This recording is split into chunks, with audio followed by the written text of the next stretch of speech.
jurisdictions, sectors, and power asymmetries. Today's discussion brings together perspectives from across regions and regulatory traditions to examine what works, where gaps exist, and how cooperation can be made credible. It is my pleasure to introduce our panel. We're going to start with our lovely moderator, Ms. Vidhi Sharma.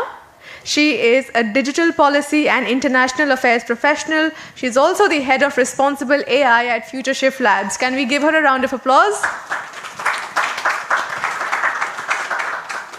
Joining us as our distinguished panelist is Nikki Ilidias, Director Global AI Governance, The Future Society. Nikki oversees policy engagement with intergovernmental bodies including the OECD, the UN, and UNESCO. Can we give her a round of applause and welcome here today?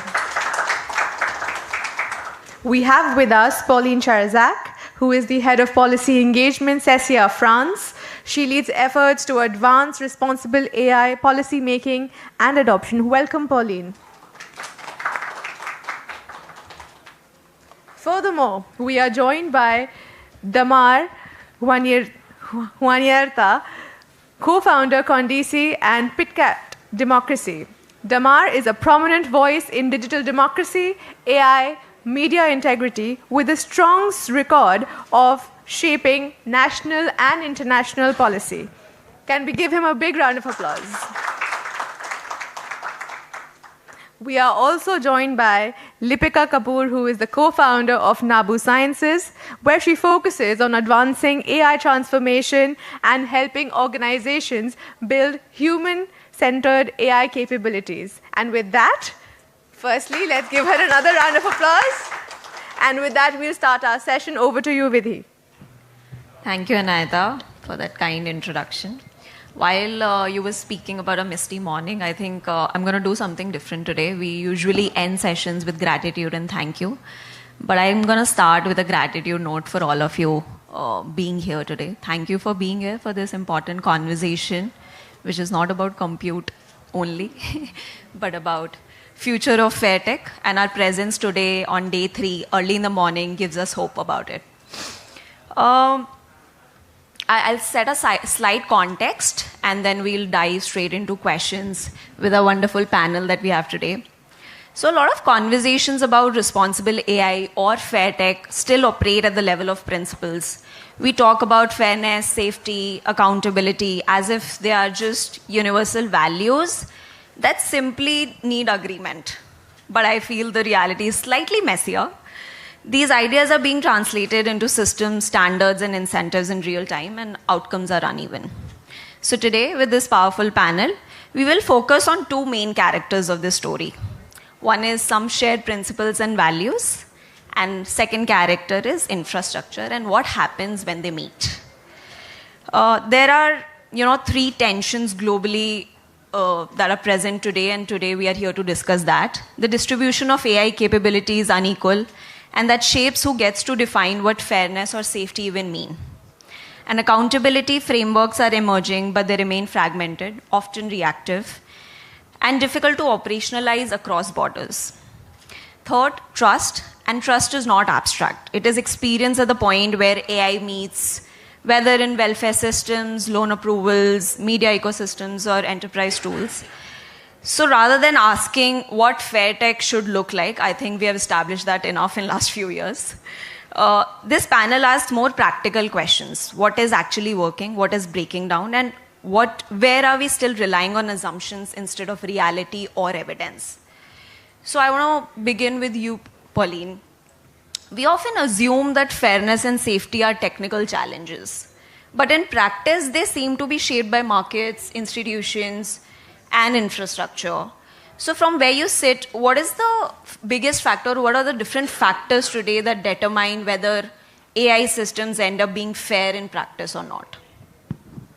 Thank you so much, Vidi. And as you said, thanks a lot for having us today in Delhi. It's wonderful to be back after the wonderful G20 in 2023 under Indian presidency. And it's a pleasure to be part of this wonderful panel, especially with an exciting first question. And we're getting really deep into the topic right at the beginning. As you mentioned, fairness is a technical topic, but it's not only a technical topic. It's about first accessibility, and second, about safety. And maybe to kickstart the conversation, I'd like to put some facts and figures so we share a common understanding of the matter.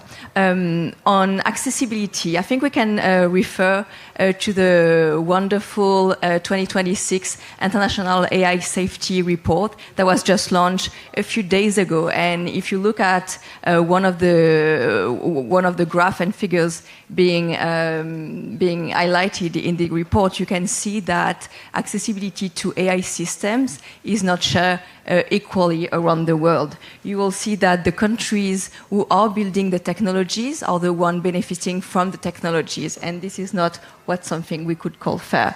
On the contrary, many emerging economies, be it in Asia, Africa, Latin America, have an adoption rate very low, around 10% for most of those countries amongst the working population. So it says a lot of things about what is the reality, as you say, from a pragmatic perspective. On the safety aspect, and again, this report is showing that the risks are rising. So we need to have a proactive approach to tackle this issue. So overall, and being very realistic about this, I do not see a world where tech is safe without the tech being fair, accessible, and included in some framework where accountability is very important. You also mentioned a word that is, I think, at the basis of what we are discussing today is trust. We need to have trust in the AI systems. We need to have trust in the providers. We need to have trust in the governments that are regulating those systems, because this is not a simple tech evolution. This is really a structural change for our economies, for our societies, and for the way we live, work, and think. So this is a really over a technical matter. This is almost an existential matter.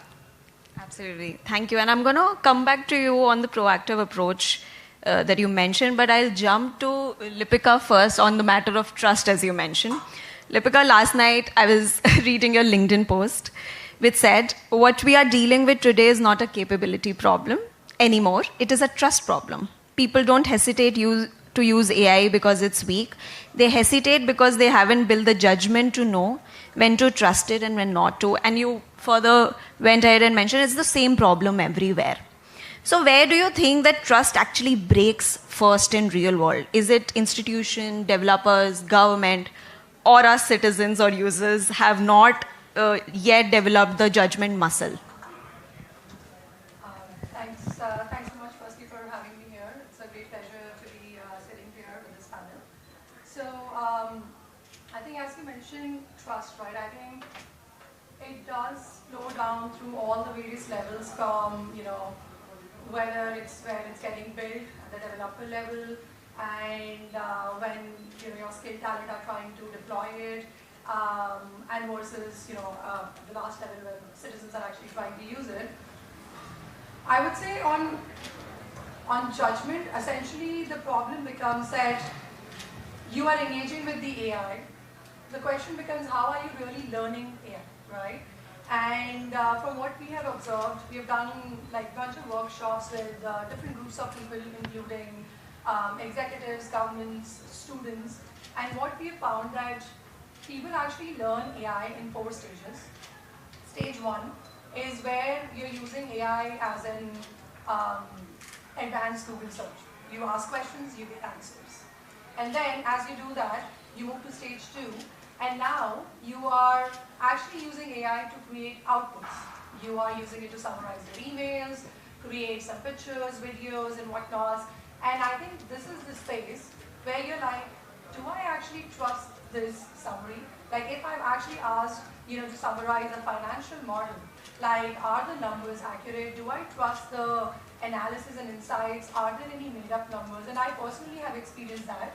The models are improving every single day. I think I heard someone say this, that the AI is only going to be better tomorrow, it's worse today. And I think that's pretty much true. And I think as you progress in your learning stage from creating outputs, I think that's where you're trying to, jump to a stage where you want to develop judgment and understand where AI can actually help you to augment either your tasks, productivities, versus where it cannot. So I think it's also an identity shift as professionals when you're moving from someone just creating outputs as someone who's now trying to architect workflows around it. So when you actually design workflows using AI tools, etc., I think that's where the need for judgment really arises. And I think it is at the individual level, I would say, a lot of it. And there is a need and desire to sort of develop trust around all the tasks that you are doing. But I would say that judgment is something that's more coming from you, but it is also coming from how the tools are interacting with you. So for example, if a farmer is trying to apply for a loan and if they are rejected, then they need to be told in the language they will understand that why that happened and what more they can do, if they have to try again tomorrow. So I think it is a two-way stream. So yeah, I would leave it at that. Yeah, thank you. I think it's a mix of many things, as you said. It is at individual level, but policy, literacy, product design, everything becomes a part of it, and then goes into the individual aspect of it. Pauline, I'll come back to you on that point, that there is a strong push around better data sets, and we were talking about individual level and policy, as a solution to fairness gaps in general. But from an implementation standpoint, how much of the equity problem is really about data, or to what extent better data sets alone can address these gaps? If local structure or incentives are weak, or as Lipika was mentioning, that at individual level the judgment is weak, that how does that work? Thank you so much for this follow-up question. Yeah, you're totally right that better data sets are going to improve the inclusiveness of the models that most of the people around the world are using. It will show the complexity of the world. This is very true. But at the same time, this is probably not enough to ensure that tech is becoming fairer for everyone. Once again, I do think that governance is the key issue. We need to set some rules that are agreeable between everyone. And when I say everyone, I will want to mention three types of actors. Obviously, governments, but the industry. I think the industry has a really big role to play when ensuring that those AI systems are fair, and also civil society. So I see those three actors being the main component of this discussion. I'm sure that Nikki will discuss about some of the initiatives that we have been leading together with the Future Society and the Center for AI Safety on implementing and establishing some AI red lines, which are key to ensure that we are not moving forward with some risks that we believe they are unacceptable. So I won't go any further on this. But I do think that, yes, having this conversation with everyone at the table is really important, and having it in a very pragmatic approach and very willing approach to actually tackle these big challenges. If we don't do this, there is a high chance that something could go wrong. One of the recent studies have shown that out of a survey from more than 2,000 AI system developers, more than half of them do think that there are 10% chances of more that something could actually go wrong with AI systems. So you could think, well, it's only 10% chance. That's not that big, but think about it in another way. For example, you get into the plane and the people building the plane, half of them are telling you, well, there is 10% chances that you're probably not going to land with this plane. Well, are you really going to take the plane? I am not too sure. So this is the kind of question we need to ask ourselves to make sure that we are getting at the table. We are discussing these important matters. And when I say we, I say once again the country building the systems, but also those one using the system. We are in India, the most populated country around the world. We need definitely emerging countries at the table. We need also the EU at the table. And very recently, on the Republic Day of India, the fact that the EU was the guest of honor and the signing of the agreement on the 26th of January is a very strong sign of what are the dynamics of middle powers and of emerging economies. And I think this is going in the very good direction. Thanks. Great. So, perfect segue into, now that we have established a little bit on safety and trust, the next word comes into mind is democracy. And I'm going to bring Damar into the picture now. Damar, your work at PICAT looks at how AI is reshaping democracy from the ground up, especially in Southeast Asia and Indonesia. From your lens, is AI changing democracy or balance of power, as we say it? Or are we already at that tipping point? Yeah, thank you for having me here. I'm Damar from PICAT. For those who haven't engaged with PICAT, PICAT is the Center of AI and Tech Innovation for Democracy. We are starting in 2024 in observing the general election in Indonesia and saw the how AI transform our election result. So back to your questions. This is something that I really concerned about. As we understand, democracy is very important for our lives. For those who's coming from global south countries, we struggle to have democracy because we have a long history of having no democracy at that time. But then we free ourselves and become independent. So democracy is very related with our lives, especially when we talk about how media, the fourth pillar of democracy, is really hold important part of our lives, including election. So those two are the one that PICAT work with, and what I saw when we talk about AI, actually we are the target of the AI. AI already transforms the election and already transformed the media ecosystem. That's the fact that we had to understand. In election, for instance, Indonesia is very dynamic. We have our first AI consultant, political consultant, 2 years ago, who's giving the power for those who are able to access the services to win the election. So that's something I'm pretty sure it's not happening in other place. And I don't know why Indonesia have this kind of idea. Probably power, that's something, AI is something that they believe can really transform the election. People want to get in power, so that's the important part. But the thing with this AI that being applied is not being really scrutinized in terms of whether this is the right part or do we need the first AI political consultant in Indonesia. So that's one thing that what we did 2 years ago. But the latest one, I'm going to tell you what the aspect of democracy related to the press. As I said, as a matter of speaking, in Indonesia, the Indonesia ecosystem, the media ecosystem is already affected by the AI.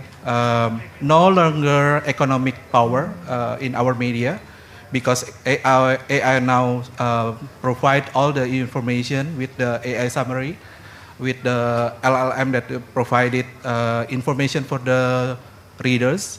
So readers now have a zero-click phenomenon. They don't go to the sources. They don't go to the media. They just need reading the summary instead. And the direct impact of that situation is the media lost a lot of traffic. If you're reading the Reuters Institute report, the average is 43% in the near 3 years. But in situation in Indonesia, because I'm working on the media quality journalism, one of the fact-checking media lost their viewers from two, 2,000 hundreds a day into 18,000. So they lost 90% of their traffic. Means that the media is no longer appeal for the advertisers. So they didn't go any campaign through the media, and they just give it to the digital platform. It means create inequality in my point of view on economy. How the digital platform has more power now in shaping the information through the ecosystem, through the economic side. But that is not the worst part. The worst part is the role of the media is also diminishing in political side. Because now with AI summarize everything for the readers, means that the readers cannot read what is the context of the information, right? And I just read about the POW, the political overton window research regarding how LLM actually doing the filtering, doing the narrowing the democratic views on how they did the summary, how they did the summary. And I'm afraid that if there is no standard or there is no like option for the readers, means that they will be shaped, the information already shaped to them. The information that they get is actually not the real one. The information that they get from DeepSeek, for instance, because DeepSeek is only have 1% political overton window. It's very small numbers. They didn't give you much space to think about everything different perspective. Then you will have readers who will probably only knows small information, and easy in our situation like this, polarization is easy to be shaped because of the AI summary. I'm hoping that there is a way for us to push the AI developers who develop this AI summary to talk with the media industry, the press industry, to make sure that we don't lose our fourth pillar of democracy. To make sure that the first, the AI companies pays money as they take in all the data from the media industry, but they didn't give back to the media industry in order to make the media ecosystem survive. That's number one. The second thing is also like to make the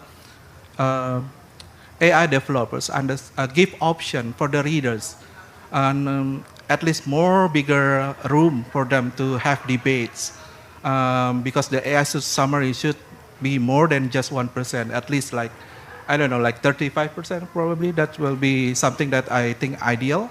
Then we then have a nice conversation in our society about what happened in our world. It's not being shaped by the AI.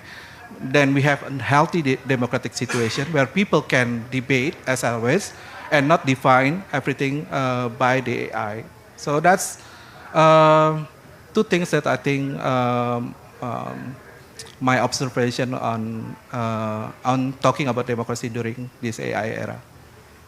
Thank you, and thank you for that perspective on this. And now that we've established this context very strongly, I think we've patiently waited to hear Nikki, and I'm pretty sure it's going to be worth it. First of all, Nikki, I think the Future Society is doing some amazing work at the global level.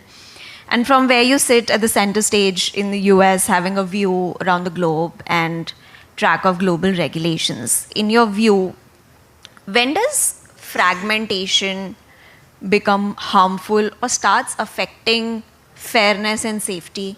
And on the other end, when does it actually allow some useful experimentation as well?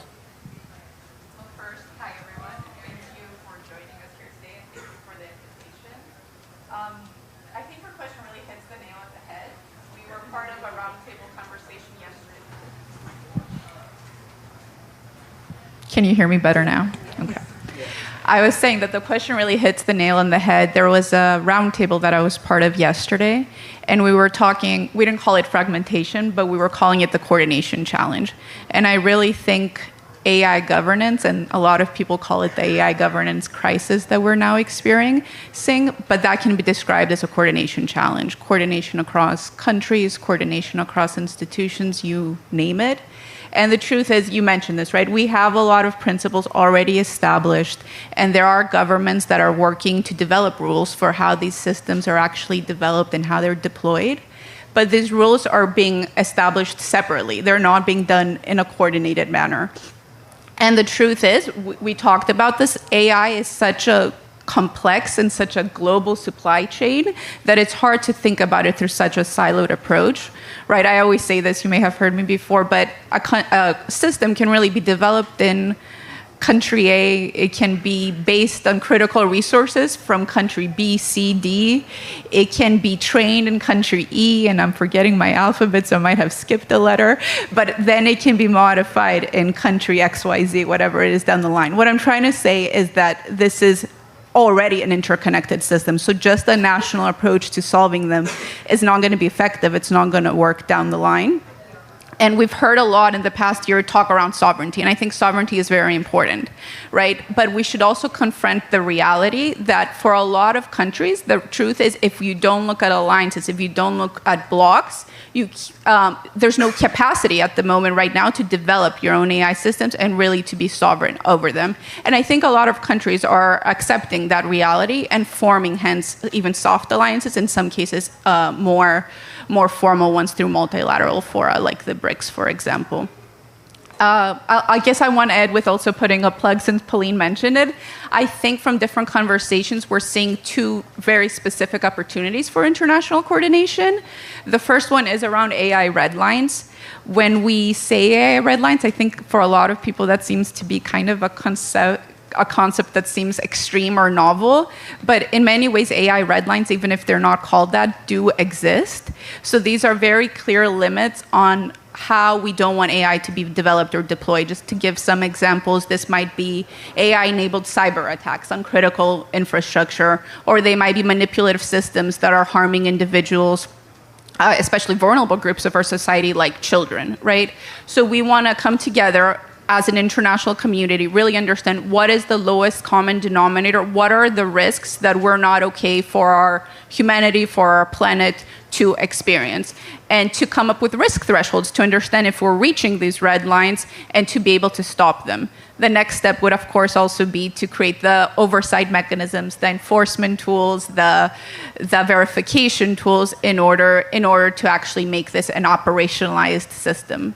And the second opportunity, which I think we've heard quite a bit about, actually this has been a common theme that I've heard at the AI India Impact Summit, which I'm excited about, is coordination around incident prevention.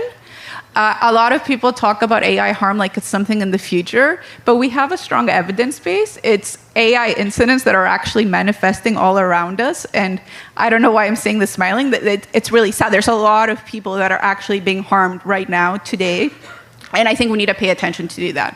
What we're not doing well is really detecting this AI incidents and having cross-border infrastructure to prevent them, or at least to react to them and be able to stop them from escalating into something larger. So I do think there's an opportunity there, a very concrete one, for jurisdictions to come together to create whether it's information sharing channels, for example, to share with each other information when an incident manifests, or share taxonomies to report things in the same ways, or feedback loops between the actual evidence of AI incidents and then actual policy action that happens afterwards. And I'll end with I appreciate that multilateralism is not exactly thriving in 2026, and I realize that this isn't easy, right? But I think it's more than a safety challenge, right? It's a political challenge. Yesterday we were talking a lot about the political will of individuals coming forward and shaping the narrative in such a way that we can do it.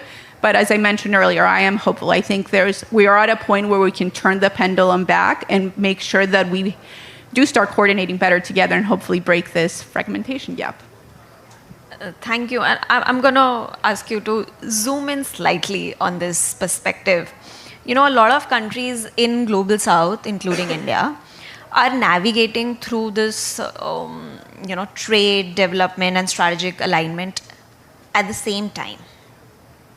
So how do we make sure that global cooperation does not become one-size-fits-all model sort of a thing, and instead leaves room for certain economic realities or local priorities? I'll start off by saying that I think a lot of times when we talk about AI governance issues, we tend to put things one against the other. And I think about the AI governance regime, well, you can think about it as a puzzle, right? Safety is one puzzle piece, but it's not the only one, right? Economic development, trade, equity are other pieces. And I think to get this right, we have to have this holistic approach where we think about it together.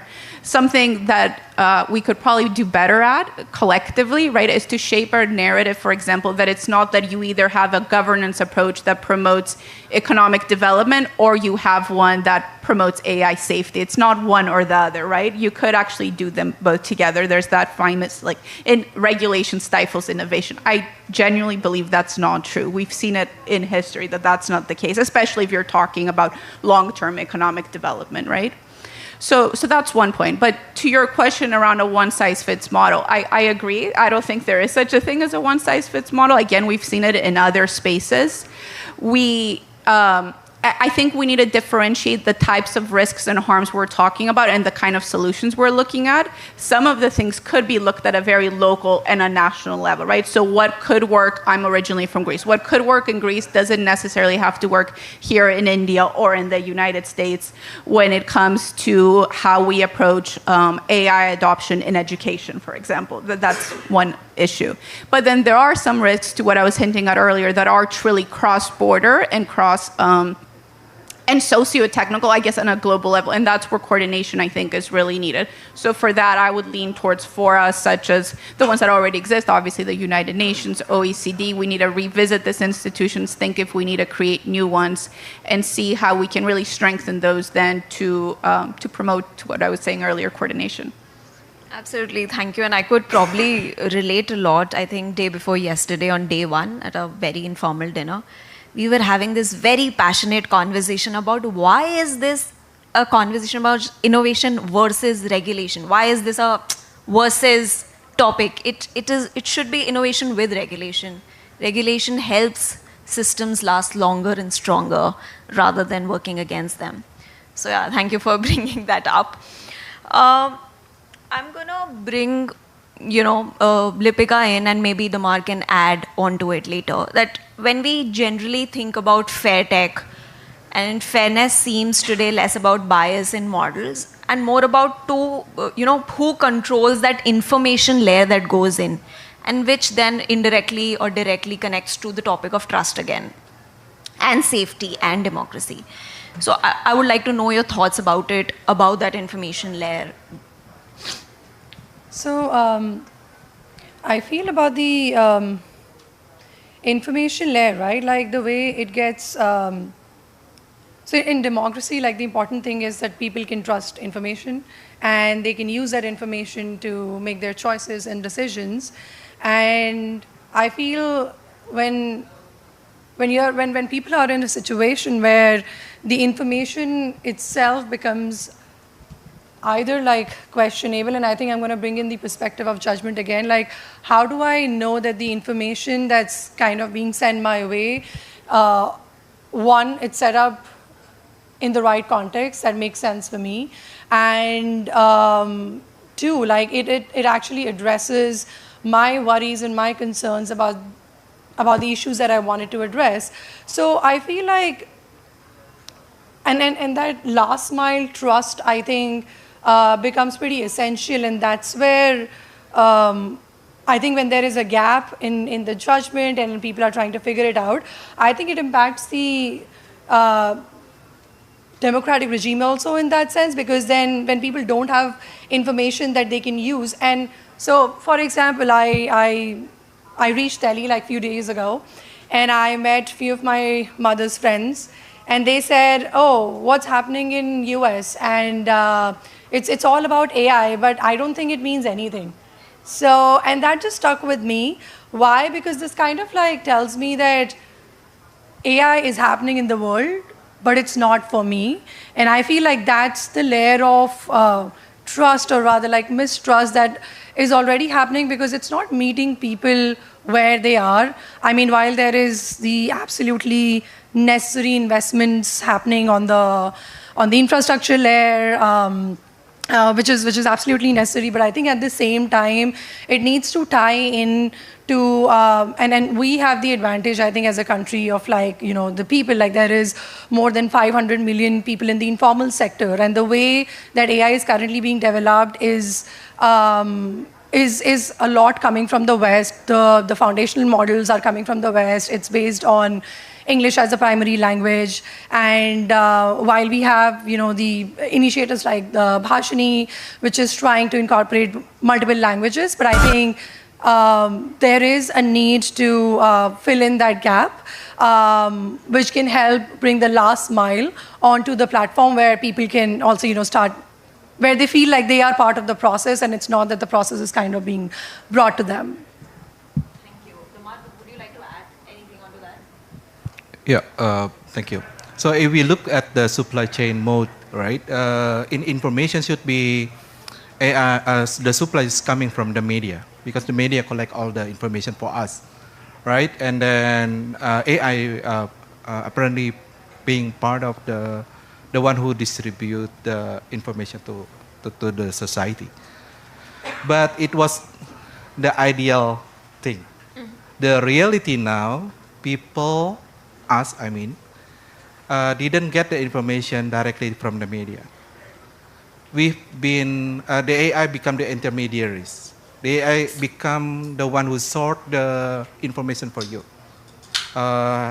China has developed the AI that can personalize to yourself, to individuals, right? I don't know other model. But the idea that AI already filter everything that fits you is something that makes the AI become the not becoming the not following the supply chain. Actually, AI now dictate what we read, what we search, and then slowly shaping our understanding of what is currently happening in the world. So in this situation, I'm going to say that AI creates information decay in our society. That's something, the risk and related to the safety, but we usually underexplore on that around that idea, because we thought that is not happening at the moment, but it's already happening now in Indonesia, for instance. So because the media now become weak because of the AI, AI has become the one who's playing much role on shaping the information. I think the one thing that we need to address pretty soon is how to make sure that our society able to understand the systemic problem with the AI. If they are depending only one model, for instance, they are depending on DeepSeek, we need to literate them to read other model as well, the summary coming from other model, to understand that there is an opportunity that this AI didn't give you the information needed as fast as you need to make decision. So you need to read other model. But also, I think outside the literacy, the government also has a bigger part to protect the media industry. The media industry now feels that AI become too powerful. I love what Antonio Guterres said. AI is not meant fostering inequality, right? So should be there is a way that the mechanism, the government protect the media industry in national level, or even if I recall what happened 70 years ago during Asia Africa conference in Bandung, in Bandung, in Indonesia, we had a movement called the information decolonization. Means that we don't want the West dictate the information that we get from concerning what happened in our global news, right? And then we started to have our own television. We started to have our own media producers. Now, I think it is important that the information is being colonized by AI. So it means that the government should step in and then working together with the press industries in the region, in Asia, Africa, to block this digital colonialism, information colonialism coming from the AI developers, to make sure that we get the good information, we get the healthy information from the media, not being filtered, not being shaped by the AI. Then in the end, we are suffering because we didn't get unhealthy information. We don't get good journalism because of AI already pick anything that according to them is fits, but we are not actually fit with the information that being provided by AI. Yeah, absolutely. I want to leave last 5 minutes to bring back the energy and get some rapid fire questions to the panelists. But before that, just quickly, Pauline, to you, and maybe if Nikki wants to comment from a policy angle on it. Is there any empirical evidence linking, or what Damar has been talking about, or what Lipika spoke about on the concepts of transparency, trust, or information layer requirements to measurable safety outcomes? Thank you so much, Vidya, for this really good question. And really, I want to emphasize on what Nikki just said about innovation and regulation.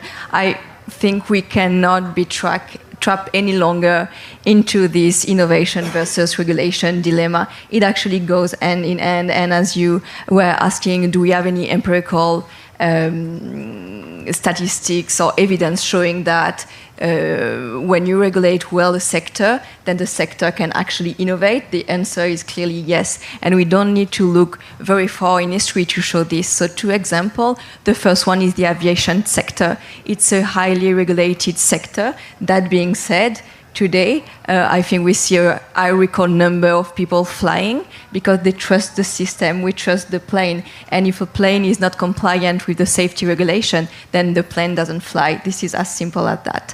Another example that shows that innovation and regulations are 2 pieces of the same coin is most probably the banking sector. We've been through a major world financial crisis in 2008, and it appeared that the system was lacking of regulation. So collectively, we went with Basel 1, 2, and 3 to set up some supervision rules. Since then, no major financial crisis has happened. We've been through the COVID. Everyone was frightening that it might happen, but the banking sector has been very resilient, not only resilient, but also highly profitable. So it really showed that innovation and regulation are really going together. Perfect. That gives me hope, and it gives me hope with some sort of evidence backing it. Last 5 minutes, let's probably get some energy back into the room, and we'll do a rapid fire. So these questions are to all of you, maybe in 1 sentence or 1 word. What is one signal that would tell you AI is becoming more fair or safer and not just more powerful? Rapid fire, guys. Come on, bring in the energy. I'll Adoption say rate. AI red lines because I think that's key from an international perspective. Yeah, for me, if AI able willing to sit together with the media ecosystem before they are doing any innovation related to the AI summary. I would say like the more and more usage you see in like the rural part of the world as well as like with lower income households, I think that's where I would feel it's becoming fairer. And I think adoption rate, seeing the adoption rate in both emerging countries and developed countries being equally shared would be a really good sign of that we are going toward a safer system. What is one risk in AI today that you think is underestimated? Do we have to pick one? Information decay. Sorry, what was the question? Is risks that? What is one risk in AI today that you think is underestimated or underplayed, underrated? I'm going to skip that one. I think there's just too much to say in like a rapid fire. I will say from a general public perspective, probably the risk related to defense are probably not well discussed on the mainstream media. For example, I'm thinking about bioterrorism, cyber attack, autonomous weapon. This is some kind of risks that are emerging, that are obviously existential risk. We don't discuss it enough, I believe, with the general public. Okay. So if you could redesign one accountability mechanism tomorrow to make governance or fair tech more real and less performative, what would that be? Can I take that? Absolutely. Yeah. I think before any AI being implemented in the politic usage, there should be sandboxing for the use, right? Sandboxing means that you check whether it's really fits with the context, cultural context, but also social context. Sandboxing is also make sure that the AI being used is safe for everyone. I think I would say like, I think while there is a lot of focus sometimes that, is AI going to, become this big superpower and, be a problem for the humanity versus, but I think the focus also needs to be on more, I guess, local, day-to-day problems that people are trying to solve, and I feel like it can add a lot of value. So I feel like a commitment to try and find and actually spend resources and time on more of those use cases, which are more day-to-day problem and like, just like can accelerate or like improve productivities for people. I think those are the use cases I think where we need, I think, more accountability on than rather just like the world shifting narrative that often gets set up. And I think if I can complement on what my fellow speakers just said, from a governance perspective, maybe my hope and dream for 2026 is really having all countries around the table. And this is something that I believe the Prime Minister of Canada said it very rightly at Davos a couple of weeks ago, that during a negotiation, if you are not at the table, that means you're on the menu. And I don't want to see any country being on the menu of AI for this year. Something that makes me also hopeful is the G7 this year under French presidency. France has been announcing the key pillars of the digital and AI track. AI safety is the #1 priority, and it says black on white that France is aiming at fostering and establishing an international consensus on AI safety. So this is something that is a really positive sign for the year. Perfect. Thank you. And that brings me to end of my list of questions. I just want to, summarize this morning, wherein we covered almost, I think, all aspects that we'd like to see in future of fair tech: safety, trust, democracy, and Nikki spoke about global cooperation. Seeing you, everyone here today, and our panelists from their respective countries, I think this gives us hope, evidence-backed hope, as I said, for future of fair tech. And thank you, everyone.